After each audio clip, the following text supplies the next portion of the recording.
আন্তর্জাতিক বার্তা সংস্থা রয়টার্সকে দেওয়া এক সাক্ষাৎকারে আগামী ডিসেম্বরে বাংলাদেশে ফেরার পরিকল্পনার কথা জানান ক্ষমতাচ্যুত পলাতক সাবেক প্রধানমন্ত্রী শেখ হাসিনা। সেই বক্তব্য প্রকাশের পর থেকেই দেশের রাজনৈতিক অঙ্গনে নতুন করে শুরু হয়েছে তুমুল আলোচনা। মাধ্যম থেকে শুরু করে রাজনৈতিক মহল সবখানেই ঘুরছে এক প্রশ্ন, শেখ হাসিনা কি সত্যি দেশে ফিরবে? হচ্ছে যে এইবার তিনি ঠিকই আসবেন, এইবার এটা পার্সোনাল ফিলিং আমার, এবার আসবেন।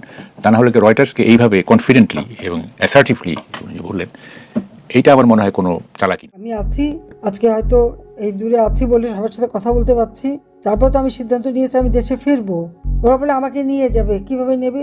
আইন। শেখ হাসিনা সাক্ষাৎকারে স্বীকার করেছেন বাংলাদেশে ফিরলে তাকে গ্রেপ্তার করা হতে পারে, এমনকি তার প্রাণহানিরও আশঙ্কা রয়েছে।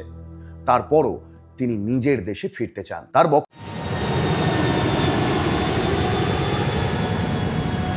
প্রিয় দর্শক, শেখ হাসিনা এখনো সংবিধান অনুযায়ী দেশের প্রধানমন্ত্রী এবং সে বলেছে ডিসেম্বরে সে আসবে, এসে প্রধানমন্ত্রী চেয়ারে বসবে। এটা আমার কথা না, গণমাধ্যমের কথা। কি বলে পুরো ভিডিও আমরা শুনবো। প্রথমে তো আপনার টাইটেল এবং থাম্বনেল দেখে ঠিকই বুঝেছেন ভিডিওটা কতটা গুরুত্বপূর্ণ হতে চলেছে। আওয়ামী লীগ নেতা কর্মীরা সবাই রেডি আছে শেখ হাসিনাকে স্বাগতম জানানোর জন্য। চলুন আমরা সম্পূর্ণ ভিডিওটা আজকে দেখি, তাহলে আমরা বুঝতে পারবো শেখ হাসিনা কি সত্যি দেশের প্রধানমন্ত্রী এখনো নাকি না।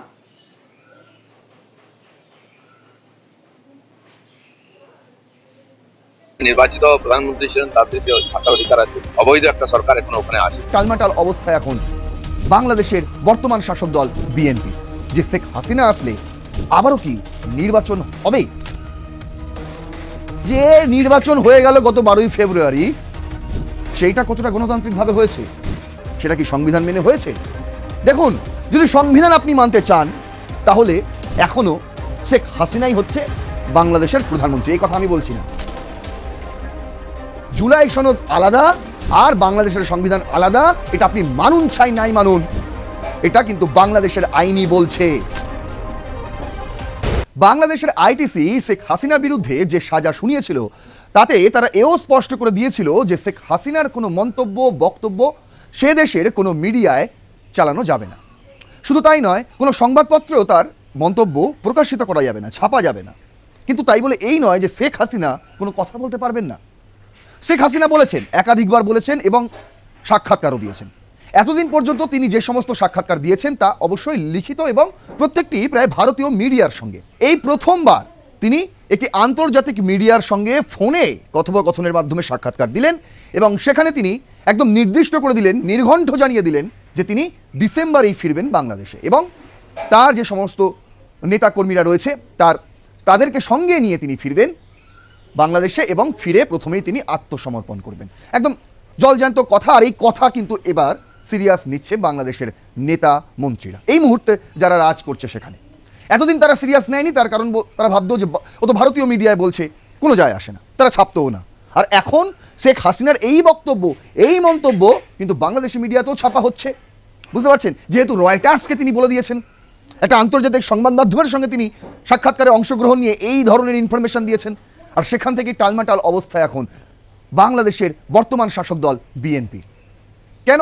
সেটা আমি আপনাদের আগেই বলেছি। একই আশঙ্কা প্রকাশ করেছেন রুবিন ফারহানা। বুঝতে পেরেছেন? আপনাদের আমি সেটা জানিয়েওছি। হ্যাঁ, কিছু জটিলতা রয়েছে শেখ হাসিনার দেশে ফেরা নিয়ে, সেটা পাসপোর্ট ইস্যু, সেটা দেখা যাবে। ট্রাভেল ভিসা দেওয়া হয় কি না দেওয়া হয়। কিন্তু বিএনপি যে ট্রাভেল ভিসা দেবে না সেটাও কিন্তু আমি আপনাদের পরিষ্কার করে বুঝিয়ে দিয়েছি। যে শুধু ডিসেম্বরে স্বাধীনতার মাসে শেখ হাসিনার ফেরাটা যত বড় মাথা ব্যথার কারণ নয় বিএনপির কাছে, তার থেকেও দ্বিগুণ মাথা ব্যথার কারণ হয়ে দাঁড়াচ্ছে এই মুহূর্তে যে শেখ হাসিনা আসলে আবারও কি নির্বাচন হবে। সংবিধান কি বলছে? সংবিধান কি বলছে? এখনো সংবিধান সংস্কার হয়নি।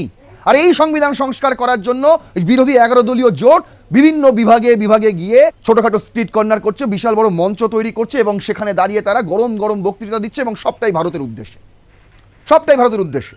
যেমন সাম্প্রতিক কালে রংপুরের মাটিতে দাঁড়িয়ে এলডিপি লিবারেশন ডেমোক্রেটিক পার্টির নেতা কর্নেল অলি আহমেদ তিনি প্রকাশ্যে বলছেন, মানে তিনি অ্যাকচুয়ালি মিটিংটা হচ্ছে কিসের জন্য? মিটিংটা হচ্ছে তারেক রহমানকে চ্যালেঞ্জ জানানোর জন্য। গণভোট হয়েছে নির্বাচনের সময়, সেই গণভোট অনুযায়ী সংসদে বিল এনে সংবিধান সংস্কারের জন্য যা যা করার দরকার তাই করুন। এই দাবি নিয়ে তারা বক্তৃতা করতে গিয়ে, সভা করতে গিয়ে তারা ভারতের বিরুদ্ধে কথা বলছে। যেমনটা অলি আহমেদ বলেছেন। কি বলেছেন তিনি? শুনে নিন নিজে কানে। আপনাদের দাসী তো আপনাদের কাছে চলে গেছে, এখন তো দাসী এখানে নাই। আমরা আপনাদের দাসী না। যদি বাংলাদেশের সাথে সুসম্পর্ক করতে চান, কাঁটা তারের বেড়া উঠে নেন, পুশিন বন্ধ করেন, আর কখনো বলবেন না রংপুর দখল করে নেব। আপনারা যখনই বলবেন রংপুর দখল করব, আমরাও বলবো ক্যালকাটা দখল করব। আগের দিন শেষ, এখন নতুন জমানা শুরু। এখন দাসীদের রাজত্ব নাই বাংলাদেশে। এই দাসীরা আর কখনো বাংলাদেশে শাসন করবে না। আপনারা মনে করছেন বাংলাদেশ সেনাবাহিনী বোধহয় 2 লাখ বা 2.5 লাখ। আমাদের সেনাবাহিনীর সংখ্যা 1 কোটির উপরে। এই যুবকেরা যারা এখানে মাঠে আছে, তারা সবাই বন্দুক হাতে নিয়ে যুদ্ধ করবে। ঠিক অলি আহমেদের মতোই কিন্তু এখন চিন্তায় কপালে ভাঁজ পড়েছে বিভিন্ন, মানে বাংলাদেশে এই মুহূর্তে শাসক বিরোধী সমস্ত শিবিরের সমস্ত নেতা। কেন, কি কারণে? তার কারণ হচ্ছে যদি শেখ হাসিনা দেশে ফেরে, সরকার টালমাটাল হয়ে যাবে, সরকার পড়েও যেতে পারে। তার কারণ পঞ্চদশ সংশোধনীর পর বাংলাদেশের সংবিধান কিন্তু সেই কথাই বলে। দেখুন, প্রথম আলো করেছে, এখন তো চুল চেরা বিশ্লেষণ হচ্ছে শেখ হাসিনা দেশে ফিরলে কি হবে। এক গাদা প্রশ্ন নিয়ে সন্ধে হলেই গোল টেবিলে বসে যাচ্ছে প্যানেল, এক একজনের এক এক রকম মতামত। এ বলছে এটা হবে না, ও বলছে সেটা হবে। কি হবে আসলে, এই নিয়ে একটা চুল চেরা বিশ্লেষণ করেছে প্রথম আলো, তার আনোয়ার হোসেন। এবং তিনি সেই বিশ্লেষণে যেটা হেডলাইন দিয়েছেন, বলছেন শেখ হাসিনার দেশে ফেরার ঘোষণা কতটা বাস্তব, কতটা প্রস্তুত নেতাকর্মীরা। দেখুন, আর একই সঙ্গে আরও একটি টিভি চ্যানেল, বাংলাদেশের চ্যানেল 24, সেই চ্যানেলে ফজলুর রহমান, এই মুহূর্তে তিনি বিএনপির সংসদ সদস্য, তিনি বলছে শেখ হাসিনার দেশে ফেরা নিয়ে এই প্রথমবার তিনি মুখ খুললেন। তিনি কি বললেন এবং প্রথম আলোর আনোয়ার হোসেন কি বললেন, পুরো বিষয়টা এই মুহূর্তে আপনাদের সামনে তুলে ধরছি। প্রথমে যে সম্ভাবনার কথা বলা হচ্ছে, কি সম্ভাবনা?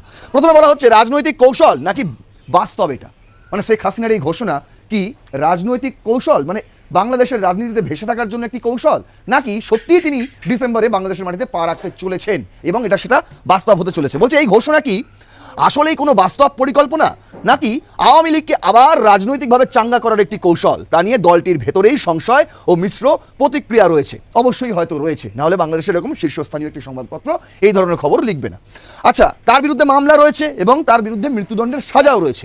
তাই ছাত্র জনতার গণ অভ্যুত্থানের পর শেখ হাসিনার বিরুদ্ধে শত শত হত্যা মামলা হয়েছে এবং ইতিমধ্যেই আন্তর্জাতিক অপরাধ ট্রাইব্যুনাল মানবাধিকার বিরোধী অপরাধের মামলায় তাকে মৃত্যুদণ্ডও দিয়েছে। এই মুহূর্তে দাঁড়িয়ে দলের যে বর্তমান পরিস্থিতি, গত বছরের মে মাসে আওয়ামী লীগের কার্যক্রম নিষিদ্ধ হওয়ার পর থেকে দলটির রাজনৈতিক তৎপরতা মূলত অনলাইনে সীমিত এবং মাঠ পর্যায়ের বর্তমান ভঙ্গুর অবস্থায় নেতারা কতটুকু ঝুঁকি নিতে প্রস্তুত তা নিয়ে প্রশ্ন উঠেছে। অন্যদিকে আদালতকে প্রহসন প্রমাণের লক্ষ্যও রয়েছে। যেমন রয়টার্সকে দেওয়া সাক্ষাৎকারে শেখ হাসিনা দাবি করেছেন যে বিচার প্রক্রিয়া শুরু হলে আদালত যে কতটা প্রহসনের তা প্রমাণ করতেই তিনি দেশে ফিরতে চান। তার মানে তার যে লক্ষ্য, তিনি দেশে ফিরবেন, যেটা আমি আপনাদের আগের এপিসোডেই বলেছিলাম, তিনি আত্মসমর্পণ করবেন এবং তার তরফ থেকে তিনি একটি আবেদন করবেন আইটিসিতে। অন্যদিকে জামিনের জন্য তিনি একটি আবেদন করবেন। প্রথমত তার জামিন হয়ে যাবে এবং তার যে মৃত্যুদণ্ডের সাজা, সেই সাজাতে স্টে হয়ে যাবে এবং পরবর্তীতে তার আপিলের প্রেক্ষিতে শুনানি চলতে থাকবে এবং সেই শুনানিতে তিনি এটা প্রমাণ করতে চাইবেন যে এই যে সাজা ঘোষণা, এটা আসলে একটি প্রহসন। এবার কি বলছে, এতদিন এত কথা বলেছেন শেখ হাসিনা, কিন্তু তিনি নাকি জুলাইয়ের যে গল্পটা হয়েছিল নাকি এত হত্যাকাণ্ড সেখানে ঘটেছিল, সেই ঘটনার জন্য শেখ হাসিনা এখনো পর্যন্ত তিনি ভুল স্বীকার করেননি, ক্ষমা প্রার্থনা চাননি। সেই বিষয়টাও এই আর্টিকেলে উঠে এসছে, যেখানে বলা হয়েছে দীর্ঘ শাসনের ভালো মন্দের বিচার জনগণের ওপর ছেড়ে দেওয়ার কথা বললেও ছাত্র জনতার অভ্যুত্থানে বিপুল সংখ্যক হত্যাকাণ্ডের জন্য শেখ হাসিনা এখনো কোনো প্রকাশ্যে দুঃখ প্রকাশ বা আত্মসমালোচনা করেননি। তাই সাধারণ মানুষ, যারা বিএনপি, যারা জামায়াত, বিভিন্ন অন্যান্য দলের, যারা আওয়ামী লীগ নয়, মূলত কর্মীও নয়, কোনো কালে সমর্থকও ছিল না, তাদের কাছে কিন্তু শেখ হাসিনা যেমন দোষী ছিলেন তেমন দোষী থাকবেন। তাতে তিনি যাই করুন, তাতে তিনি আইটিসি যদি মুক্তিও পেয়ে যান, তারপরেও তিনি দোষী থাকবেন, এমনটাই কিন্তু বিশ্লেষণে উঠে আসছে। অন্যদিকে ফজলুর রহমান, তিনি যে বক্তব্য রেখেছেন, তাকে জিজ্ঞাসা করা হয়েছিল, এই তো শুনেছেন তিনি রয়টার্সকে কি বলেছেন, শুনেছেন? আপনার কি মনে হয়? আপনি তো দীর্ঘ সময় তার সঙ্গে কাটিয়েছেন, আওয়ামী লীগের এক সময় আপনি নেতা ছিলেন এবং কার্যনির্বাহী দলের আপনি একজন সদস্য ছিলেন, কি বলবেন? তখন তিনি বলছেন যে এই যে তিনি ডিসেম্বরে ফিরে আসার কথা বলেছেন, এটা কিন্তু বাস্তবের সঙ্গে মিলছে না। তারপরেও তিনি বলছেন, প্রথমেই তিনি বলছেন, যে কথা দিয়ে শুরু করছেন, যে রাজনীতিতে শেষ বলে কোনো কথা নেই, শেষ বলে কিছু হয় না। তাই উনার এই ঘোষণার মূলত দলের রাজনৈতিক কৌশলের অংশ হতে পারে, তিনি এটাই সম্ভাবনা হিসাবে আশঙ্কা প্রকাশ করছেন। মানে বাংলাদেশের রাজনীতিতে আওয়ামী লীগকে ভাসিয়ে রাখার জন্য তিনি এই ধরনের মন্তব্য মাঝে মধ্যে করেন, এমনটাই মনে করেন ফজলুর রহমান। কিন্তু তার সঙ্গে তিনি এই কথাও বলছেন যে রাজনীতিতে শেষ বলে কোনো কথা হয় না। তার কারণ এখন যে প্রেক্ষাপট, তিনি বলছেন এই প্রেক্ষাপট যদি চলতে থাকে, দেশের এই অবস্থা যদি চলতে থাকে, তাহলে হাসিনার দেশে ফেরার কোনো সম্ভাবনা নেই। তার কারণ এখন দেশ ভালোই চলছে, তারেক রহমানের নেতৃত্বে দেশ এখন ভালোই চলছে বলে তার মতামত। তার মতামত কি আমি কয়েকটা পয়েন্টে সাজিয়েছি, যেটা আপনাদের সামনে বলছি। যে দীর্ঘ 35 বছর আওয়ামী লীগের রাজনীতি ও শেখ হাসিনার সাথে কাজ করার অভিজ্ঞতা থেকে বলা যায় বর্তমান প্রেক্ষাপটে ওনার দেশে ফেরার ঘোষণাটি মোটেও বাস্তবসম্মত নয়। যদি পট পরিবর্তন হয় তখন কিছু একটা হতে পারে বলে তার ধারণা। তিনি বলছেন জনাব তারেক রহমানের নেতৃত্বে দেশ যেভাবে চলছে তাতে বড় কোনো রাজনৈতিক পট পরিবর্তন ছাড়া শেখ হাসিনার পক্ষে দেশে ফেরা সম্ভব নয়। আর একই সঙ্গে তিনি বলছেন বর্তমান রাজনৈতিক সমীকরণ সহজে বদলাবে না এবং যে কোনো বড় পরিবর্তন হতে অনেক সময়ের প্রয়োজন, যা এই ডিসেম্বরের মধ্যে সম্ভব নয়। তার মানে এক কথায় এটাই দাঁড়ালো তার বক্তব্য যে ডিসেম্বরে শেখ হাসিনা দেশে ফিরতে পারছেন না। আর যদি ফেরেনও তাহলে তাকে মৃত্যুদণ্ডের সাজা গ্রহণ করতে হবে, তার বিরুদ্ধে যে আইটিসির সাজা সেটা কার্যকর হবে, এমনটাই বলেছিলেন এনসিপির নেতা নাহিদ ইসলাম। আপনাদের আমি দেখিয়েছিলাম। এবার আপনাদের আমি দেখাচ্ছি সমস্ত বিরোধী দলের নেতারা তাদের কি প্রতিক্রিয়া। প্রত্যেকটি রাজনৈতিক দলের প্রতিক্রিয়া কি হাসিনা দেশে ফেরার এই ঘোষণার পর। কে করছে? ইত্তেহাদ নিউজ। তারা বলছে আইনি প্রক্রিয়ার মুখোমুখি হতে হবে শেখ হাসিনাকে, দেশে ফেরার ঘোষণায় রাজনৈতিক প্রতিক্রিয়া, আইনি বাস্তবতা নাকি কৌশলগত বার্তা। সমস্তটা নিয়েই একটা তারা বিশ্লেষণ করার চেষ্টা করেছে। আমি তুলে ধরেছি শুধুমাত্র সেই প্যারাটা যেখানে তারা উল্লেখ করেছে বিভিন্ন রাজনৈতিক দলের প্রতিক্রিয়া। প্রথমত শেখ হাসিনার এই বক্তব্যের পর বিএনপি, জামায়াতের ইসলাম এবং এনসিপির নেতারা বলছেন যে তার বিরুদ্ধে যেসব মামলা বিচারাধীন বা যেসব মামলায় আদালতের সিদ্ধান্ত এসেছে সেগুলোর আইনগত প্রক্রিয়া অনুসরণ করেই পরবর্তী পদক্ষেপ হওয়া উচিত। বিএনপির যেমন সিনিয়র যুগ্ম মহাসচিব রুহুল কবির রিজভী গণমাধ্যমে তিনি বলেন শেখ হাসিনার বিরুদ্ধে জুলাই 2024 সালের গণ আন্দোলন সংক্রান্ত অভিযোগ সহ বিভিন্ন মামলায় বিচার চলছে এবং আদালতই তার অপরাধ ও শাস্তি সম্পর্কে সিদ্ধান্ত নেবেন। কিন্তু আদালত নেবেন অবশ্যই, কিন্তু যে প্রক্রিয়াটা সেই প্রক্রিয়াটা কিন্তু আমি আপনাদের আগেই বলেছি। এবার বলছে বিএনপির চেয়ারপারসনের উপদেষ্টা সৈয়দ মোয়াজ্জেম হোসেন আলাল, তার মতে আওয়ামী লীগের শীর্ষ নেতৃত্বের বর্তমান রাজনৈতিক অবস্থান ও কৌশল নিয়ে দলটির মাঠ পর্যায়ের নেতাকর্মীদের মধ্যেও অনিশ্চয়তা রয়েছে, যেমনটা প্রথম আলোও কিন্তু বলছে। তার দাবি অনেক কর্মীর মধ্যে নেতৃত্বের ভূমিকা নিয়ে অসন্তোষ তৈরি হয়েছে, যেহেতু ওই জুলাই বিপ্লবে বললাম না তারা শেখ হাসিনা নাকি ক্ষমা প্রার্থনা চায়নি, ভুল স্বীকার চায়নি এইখান থেকে। অন্যদিকে বাংলাদেশের জামায়াতে ইসলামীর সহকারী secretary general doctor Hamidur Rahman Azad তিনি বলেন যদি রয়টার্সকে প্রকাশিত সাক্ষাৎকার সঠিক হয়ে থাকে তার মানে তিনি এখন বিশ্বাসই করছেন না যেটা সঠিক। মানে শেখ হাসিনা যে রয়টার্সকে সাক্ষাৎকার দিয়েছেন এবং সেই সাক্ষাৎকারে তিনি বলেছেন যে আমি ডিসেম্বরেই ফিরবো দেশে, এটা তিনি বিশ্বাস করতে চান না। আর যদি বিশ্বাস করেন তারপর তিনি বলছেন যে শেখ হাসিনা দেশে ফেরেন তাহলে তাকে প্রচলিত আইন প্রক্রিয়ার মুখোমুখি হতে হবে। একই সঙ্গে তিনি ভারত ও বাংলাদেশের মধ্যে বিদ্যমান বন্দি বিনিময় চুক্তির বিষয়টিও উল্লেখ করেন যে তিনি ফিরতে চাইলেই একা একা ফিরতে পারবেন না, এর সঙ্গে কিন্তু ভারতের এবং বাংলাদেশের সঙ্গে যে প্রত্যাবর্তন চুক্তি রয়েছে সেই ট্রিটির উল্লেখও তিনি করেছেন। অন্যদিকে এনসিপির আহ্বায়ক নাহিদ ইসলাম কি বলেছেন আগের দিনে আমি আপনাদের বাইট শুনিয়েছিলাম। তিনি বলেছেন শেখ হাসিনা কখন কিভাবে এবং কোন প্রক্রিয়া দেশে ফিরবেন এটি তার ব্যক্তিগত সিদ্ধান্ত নয়, ওই কথাই তিনি বলেছেন, বরং এ বিষয়ে বাংলাদেশ সরকারের কূটনৈতিক ও আইনি উদ্যোগী নির্ধারক হবে। এনসিপির যুগ্ম আহ্বায়ক সরোয়ার তুষারও তিনি বলেছেন যে শেখ হাসিনা দেশে ফিরলে তার বিরুদ্ধে আদালতের নির্দেশনা অনুযায়ী আইনগত ব্যবস্থা গ্রহণ করা উচিত। এত কথা কিন্তু তারা এটা ভুলে যাচ্ছে যে শেখ হাসিনা দেশ ছাড়ার পর যেভাবে একটা অন্তর্বর্তী সরকার গঠন হয়ে গেল, যেভাবে একটি অন্তর্বর্তী সরকার এসে দেশের অভ্যন্তরীণ সিদ্ধান্ত, কূটনৈতিক সিদ্ধান্ত নিতে শুরু করে দিল, সেটা কতটা গণতান্ত্রিক। আর যে নির্বাচন হয়ে গেল গত 12ই ফেব্রুয়ারি, সেইটা কতটা গণতান্ত্রিকভাবে হয়েছে, সেটা কি সংবিধান মেনে হয়েছে? দেখুন, যদি সংবিধান আপনি মানতে চান তাহলে এখনও শেখ হাসিনাই হচ্ছে বাংলাদেশের প্রধানমন্ত্রী। এই কথা আমি বলছি না এই কথা আমি আপনাদের শেষ পর্যন্ত দেখুন বুঝিয়ে দিচ্ছি। তার আগে আমি আপনাদের শোনাচ্ছি ভারতের এই মুহূর্তে পশ্চিমবঙ্গের গ্রামায়ণ দপ্তরের মন্ত্রী দিলীপ ঘোষ, তিনি বলেছেন যে শেখ হাসিনার যে দেশে ফেরার নিয়ে তাকে প্রশ্ন করা হয়েছিল, সাংবাদিকরা তাকে প্রশ্ন করেছিলেন যে শেখ হাসিনা রয়টার্সকে এরকম সাক্ষাৎকার দিয়েছে, আপনি কি বলবেন? তিনি বলছেন যে ঠিকই তো, শেখ হাসিনা এখনও তো সেখানকার প্রধানমন্ত্রী মশাই, তা তিনি যাবেন না তো কি করবেন? তাকে তো যেতেই হবে, বাংলাদেশে ফিরতেই হবে। এখন যে বাংলাদেশের সরকারটা চলছে সেটা কি বৈধ সরকার নাকি? সেটা তো অবৈধ সরকার। দেখুন দিলীপ ঘোষ হেডলাইন করেছে দ্য স্টেটসম্যান, ওখানে এখনো অবৈধ সরকার চলছে। হাসিনার মৃত্যুদণ্ড নিয়ে তারেক রহমানকে নিশানা দিলীপ ঘোষের। অ্যাকচুয়ালি তিনি কি বলেছিলেন একবার শুনে নিন। বাংলাদেশে যেটা হচ্ছে কোনোটাই ঠিক নয়। আর তিনি নির্বাচিত প্রধানমন্ত্রী ছিলেন, তার দেশে আসার অধিকার আছে। মাঝখানে 2-3 বছর যা ঘটেছে বাংলাদেশ, সেটা বাংলাদেশের পক্ষে, জনগণের পক্ষে, সংবিধানের পক্ষে মোটেই ঠিক নয়। অবৈধ একটা সরকার এখনো ওখানে আছে। নির্বাচনের মাধ্যমে নির্বাচিত হয়ে সরকার চলুক, আমরা চাই। আর সেই যতটা তাড়াতাড়ি হয় তত ভালো। আর তাদের দেশের অন্তর্নিহিত ব্যাপারটা ওরা সামনে। শেখ হাসিনার দেশ ত্যাগের পর তারা শেখ হাসিনার আর কোনো নিয়ম মানতে চাননি। বিশেষ করে ডাক্তার মোহাম্মদ ইউনূসের নতুন নিয়ম শুরু হয়েছিল এবং সেই নিয়মেই এখনো চলছে তারেক রহমানের সরকার। আর সেই নিয়মটা কি? অনেকটাই সংবিধান বিরোধী। তারা এই সংবিধান মানবে না যে সংবিধান 2011 সালে পঞ্চদশ সংশোধনী হয়েছিল, তারা মানতে রাজি নয়। কেন? কারণ সেখানে ধর্মনিরপেক্ষতা রয়েছে। নতুন সংবিধান তৈরি করতে হবে। আর সেই নতুন সংবিধান তৈরি করার জন্য তারা কি করলো? জুলাই সনদ তৈরি করলো। আর সেই জুলাই সনদে গণভোটে হ্যাঁ দিতে হবে। দেখুন, তারেক রহমান ভোটের প্রচারে গিয়ে বলেছিলেন একটি করে ভোট বিএনপিকে দেবেন আর একটি করে ভোট গণভোটে হ্যাঁতে দেবেন। বিএনপিকে তো একটি করে ভোট দিয়েছে এবং সেটা লাগু হয়ে গেছে, তিনি প্রধানমন্ত্রী হয়ে গিয়েছেন। কিন্তু গণভোটে যে একটি করে হ্যাঁতে ভোট দিয়েছে সাধারণ মানুষ, সেটা এখনো কেউ দেখতে পাচ্ছে না তার বাস্তবায়ন। মানে সংবিধান কিছুতেই সংস্কার হচ্ছে না। কেন হচ্ছে না? এই সমস্ত বিষয় নিয়ে কিন্তু সরকার পক্ষ, বিরোধী পক্ষ, বিভিন্ন মানবাধিকার সংস্থা পক্ষ একমুখী, দুমুখী, তিনমুখী হয়ে বিভিন্ন জায়গায় আলোচনা হচ্ছে। কেউ কোর্টে রিট পিটিশন দায়ের করছে, মানে যা খুশি তাই হচ্ছে। গণভোটকে মান্যতা দিতে হবে, জুলাই সনদকে সংবিধানে অন্তর্ভুক্ত করতে হবে, এত কিছু হয়ে গেল। আর এরই মাঝে বাংলাদেশের হাইকোর্ট তারা নির্দেশ দেয় যে তত্ত্বাবধায়ক সরকার আবার ফেরাতে হবে। হ্যাঁ, পঞ্চদশ সংশোধনীতে তত্ত্বাবধায়ক সরকার তুলে দেওয়া হয়েছিল। মানে ওই দুটো নির্বাচনের মাঝের সময়টা যে কোনো রুলিং পার্টি থাকবে না শাসকের আসনে, একটি তত্ত্বাবধায়ক সরকার আসবে এবং তার নেতৃত্বেই হবে, সেই সরকারের নেতৃত্বেই হবে নির্বাচন এবং পরবর্তীতে নির্বাচনে যারা জিতে আসবে তারা ঘুরবে সরকার। এমনটা সিস্টেম ছিল বাংলাদেশে। সেই সিস্টেম গত 15 বছর কেউ মানেনি বলে, শেখ হাসিনা মানেনি বলে অভিযোগ। এবার সেই বিষয়টাকে আবার ফিরিয়ে নিয়ে আসার জন্য অনেক রকম বিষয় উঠে আসছে। আর সেখানে দাঁড়িয়েই বলছে যে তত্ত্বাবধায়ক ব্যবস্থা ফিরবে কিনা শেষ মুহূর্তে এখন সেই বল সংসদের কোর্টেই। যে সংসদে বিএনপি সংখ্যাগরিষ্ঠ, যে সংসদে তারপরেই রয়েছে জামাত, এনসিপিরা, যে সংসদে আওয়ামী লীগ নেই।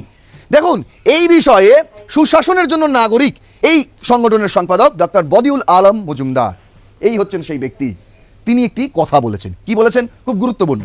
বলছেন, তত্ত্বাবধায়ক সরকার ব্যবস্থা পুনর্বহালের বিষয়ে হাইকোর্টের রায় বহাল রাখায় আপিল বিভাগের সিদ্ধান্তকে ইতিবাচক বলে মন্তব্য করেছেন সুশাসনের জন্য নাগরিক মানে সুজনের সম্পাদক ডক্টর বদিউল আলম মজুমদার। তবে রায়ে কিছু জটিলতা রয়ে গেছে, সেগুলোর সমাধান এখন জাতীয় সংসদকেই করতে হবে। কীরকম জটিলতা?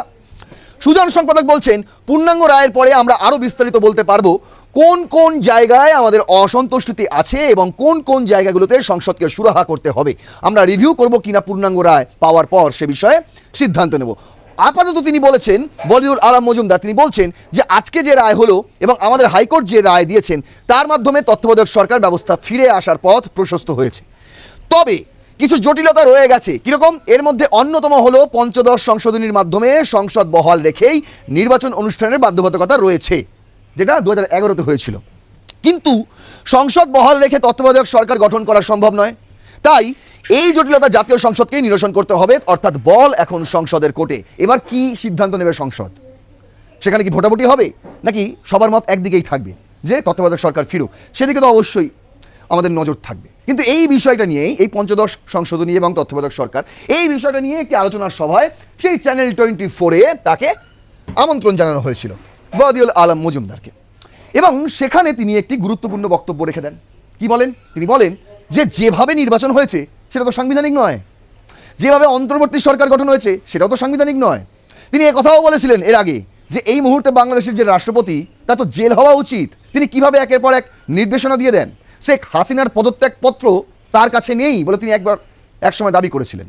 তাহলে শেখ হাসিনা পদত্যাগ দিলেন কখন? আর যখন কোনো সিটিং প্রধানমন্ত্রী পদত্যাগ দেননি তখন কিভাবে নির্বাচন হয়ে যায়? পুরোটাই তো অসাংবিধানিক।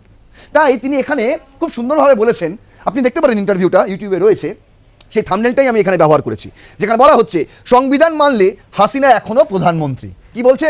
নিখাত সাংবিধানিক দৃষ্টিকোণ ডক্টর বদিউল আলম মজুমদার যুক্তি দিয়েছেন যে যদি দেশের বিদ্যমান সংবিধানকে কঠোরভাবে ও অক্ষরে অক্ষরে মেনে চলতে হয় তবে আইনি ও সাংবিধানিক ধারাবাহিকতা অনুযায়ী শেখ হাসিনাই এখনও প্রধানমন্ত্রী পদের দাবিদার।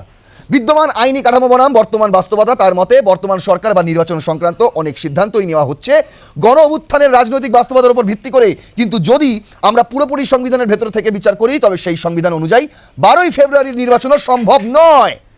সংবিধানের বাধ্যবাধকতা, তিনি মূলত এটি বোঝাতে চেয়েছেন যে গণ অভ্যুত্থান পরবর্তী বিশেষ পরিস্থিতি বা গণভোটের মতো বিষয়গুলো রাজনৈতিকভাবে কার্যকর হলেও মূল সংবিধানের লিখিত ধারা বা নিয়মের সাথে সেগুলোর আইনি সংঘর্ষ রয়েছে। তাই জুলাই সনদ আলাদা আর বাংলাদেশের সংবিধান আলাদা, এটা আপনি মানুন চাই নাই মানুন, এটা কিন্তু বাংলাদেশের আইনি বলছে। আর সেখান থেকে দাঁড়িয়ে আপনি যতই বলেন যে রংপুর দিতে আসলে, কেউ বলেনি রংপুর আমরা নিয়ে নেব, কেউ বলেনি, একটা আশঙ্কা প্রকাশ করা হয়েছিল। এবং যদি আপনারা এটা করেন তাহলে আমাদের এটা করতে হবে, এটা শর্ত ছিল, একটা প্রস্তাব ছিল, সেই প্রস্তাবে কেউ হ্যাঁ দেয়নি। আমাদের ভারতের সরকারও বলেনি যে রংপুর গিয়ে আমরা কিনে নেব। কিন্তু কিছু উজবুক নেতা রয়েছে বাংলাদেশে, তারা প্রতিদিন এসে ভারতের বিরুদ্ধে স্লোগান দেয়, ভারতের বিরুদ্ধে তারা মন্তব্য করে এবং এতে তারা খুশি পায়, মানে মজা পায়। কিন্তু তারা কি জানেন, আমি বলতে চাই কর্নেল অলি আহমেদকে আমি বলতে চাই যে আপনি কি জানেন, এত বড় বড় কথা বলছেন, আপনি কি জানেন যে আপনাদের নির্বাচনটাই অবৈধ? আপনি কি জানেন যে আপনাদের যে গণভোট করেছেন সেটাও অবৈধ? জুলাই সনদ কোনোদিনও সংবিধানে রূপান্তরিত হতে পারবে না। আপনি কিচ্ছু জানেন না মশাই, আপনি এটাও জানেন না যে বাংলাদেশের প্রধানমন্ত্রী এখনো শেখ হাসিনাই সাংবিধানিক মতে। এ কথা বাংলাদেশের রাষ্ট্রপতি শাহাবুদ্দিন চুপ্পু তিনিও অস্বীকার করতে পারবেন না। আশা করি বোঝাতে পারলাম। যদি মনে হয় এই ভিডিওটা ইনফরমেটিভ তাহলে অবশ্যই শেয়ার করবেন, আরও 5 জনকে দেখার সুযোগ করে দেবেন। আপনার মূল্যবান বক্তব্য অবশ্যই কমেন্ট বক্সে লিখবেন এবং লাইক করবেন ভিডিওটি, সাবস্ক্রাইব করবেন। আর প্লাস নিউজ 24/7 রণক্ষেত্রের নোটিফিকেশন পেতে গেলে অবশ্যই বেল আইকনে আপনাকে ক্লিক করতেই হবে। দেখতে থাকুন রণক্ষেত্র। জয় হিন্দ, বন্দে মাতরম। কিরে তোর বেশ র্যাশ হয়েছে দেখছি। হ্যাঁ রে, কি করবো বলতো, র্যাশগুলো কিছুতেই কমছে না। অনেক কিছু ইউজ করলাম তবুও কমছে না। আমার মনে হয় তোকে কোনো একজন ভালো ডার্মাটোলজিস্টের কাছে দেখানো উচিত। তুই ঠিক বলেছিস, কিন্তু কোনো ভালো ডার্মাটোলজিস্ট থাকলে একটু সাজেস্ট কর না প্লিজ। এই তোর তো একবার র্যাশ হয়েছিল না, তুই কোথায় দেখিয়েছিলিস? তুই একবার বড়িদেবী হসপিটালসে দেখাতে পারিস, ওখানে ভালো এক্সপিরিয়েন্স ডার্মাটোলজিস্ট আছে। আমারও সেম প্রবলেম হয়েছে, এখন ওখানে ট্রিটমেন্ট নিয়ে আমি এখন ঠিক আছি।